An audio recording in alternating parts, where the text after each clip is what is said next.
Okay, okay, okay, okay, okay, okay, okay. You live in my dream state. We look in my fantasy. Picture this, a slice of gooey chocolate cake fresh from the oven. Can you almost taste it? The rich, decadent chocolate, the fluffy, moist cake.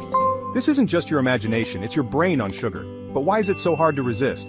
We all crave sugar. It's a universal human experience. Our brains are hardwired to seek out sweet taste. This dates back to our ancestors, for whom finding sugary foods meant survival. In the modern world, however, this natural instinct has become a vulnerability. Sugar isn't just in our desserts, it's woven into the very fabric of our daily diet. It hides in plain sight, lurking in everyday foods. From the obvious culprits like cookies and sodas, to the more surprising ones like bread and pasta sauce, sugar is everywhere. Scan the labels of your seemingly healthy yogurt or granola bar, and you might be shocked at what you find. A laundry list of sugary culprits: glucose, fructose, sucrose, the list goes on. These sugars are often disguised under different names, making it difficult to identify them. Food manufacturers understand our weakness for sweetness. They know that sugar can enhance the flavor of their products, making them more appealing. This is why they exploit it, lacing our foods with hidden sugars to ensure we keep coming back for more. It's a strategic move to boost sales and keep us hooked. But this constant barrage of sweetness has a profound effect on our brains and bodies. Excessive sugar consumption can lead to a host of health issues, including obesity, diabetes, and heart disease. The more sugar we consume, the more our bodies crave it, creating a vicious cycle that's hard to break. This pervasive presence of sugar in our diet is not just a matter of taste, it's a public health concern that requires our attention and action. The moment sugar hits our tongue, an intricate and fascinating process begins. It's not just a simple taste, it's a symphony of biological reactions. A complex chain reaction is set in motion, involving multiple systems within our body.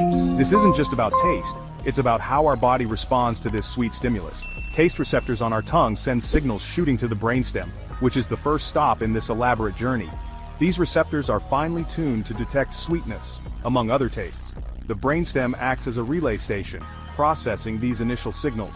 From there, the signals branch off, traveling through various neural pathways. These signals eventually reach the forebrain and the cerebral cortex, the control center for our thoughts, actions, and yes, even our cravings. This is where the magic happens.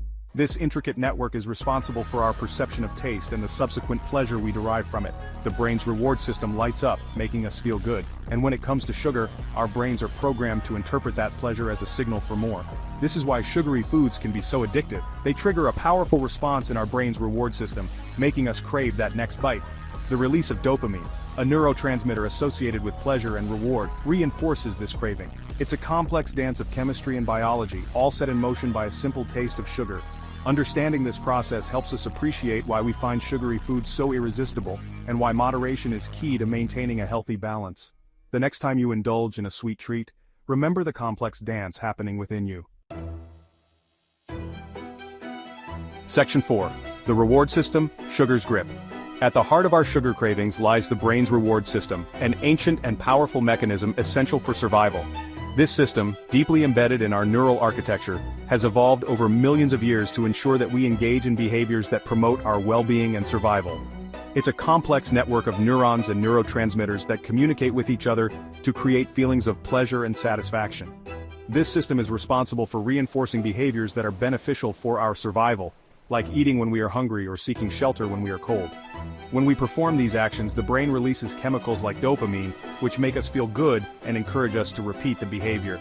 This is why we feel a sense of relief and pleasure when we eat a meal after being hungry or find warmth after being cold. When we consume sugar, the reward system kicks into high gear. The sweet taste of sugar triggers a powerful release of dopamine, much like other pleasurable activities. This surge of dopamine creates a strong sense of pleasure and satisfaction, making us want to experience it again. It interprets the surge of sweetness as a positive experience, prompting a subconscious question: should I do that again? The brain's reward system is so effective that it can override other signals, making us crave sugar even when we know it's not the healthiest choice. The answer, overwhelmingly, is a resounding yes. This is why sugary foods can be so addictive.